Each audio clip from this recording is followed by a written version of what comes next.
Hamas అనేటువంటి సంస్థ ఏం చేస్తుందో చూస్తున్నాం కదా.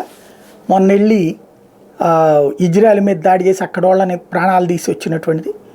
ఇప్పుడు ఈ హమాసు, ఆల్-ఖైదా, అట్లాగే పాకిస్తాన్లో లష్కర్-ఏ-తోయిబా ఇవన్నీ ఒకటే దారిలో ప్రయాణిస్తున్నాయి. ఒక రకంగా ఉగ్రవాదుల పోలరైజేషన్ జరుగుతోంది. ఇందులో ఐఎస్ఐఎస్కే అది సపరేట్ గ్రూప్ అయింది. ఓ రకంగా సున్నీ షియా తీవ్రవాద గ్రూపుల కింద రెండు విడిపోయి ఉన్నాయన్నమాట.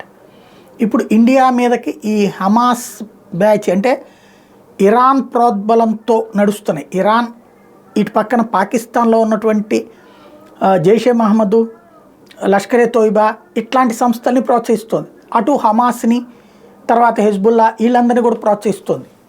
ఒక రకంగా ఇప్పుడు అక్కడ యుద్ధం జరగడం వల్ల మనం కాపాడబడ్డాం. వీళ్ళ లక్ష్యాలలో ఒకటి కాశ్మీర్ విముక్తి అన్నటువంటి దానికి ఇప్పుడు ప్రస్తుతం ఏంటంటే ఉగ్రవాదాన్ని మ్యాక్సిమం 100కి 95% క్లీన్ చేసింది కాశ్మీర్లో భారత ప్రభుత్వం మోడీ వచ్చిన తర్వాత. ఇప్పుడు దాన్ని తిప్పికొట్టేందుకోసం పాకిస్తాన్ ఇక మళ్ళీ పునరుజ్జీవింప చేయడం కష్టం కాబట్టి హమాస్ వాళ్ళు అక్కడ ప్రాణాలు కోల్పోతున్నారు, చస్తున్నారు, పారిపోతున్నారు. అట్లాంటి వాళ్ళని ఇటు పంపించే ప్రయత్నాలు చేస్తుంది అన్నటువంటి ప్రచారం జరుగుతుంది అంతర్జాతీయంగా.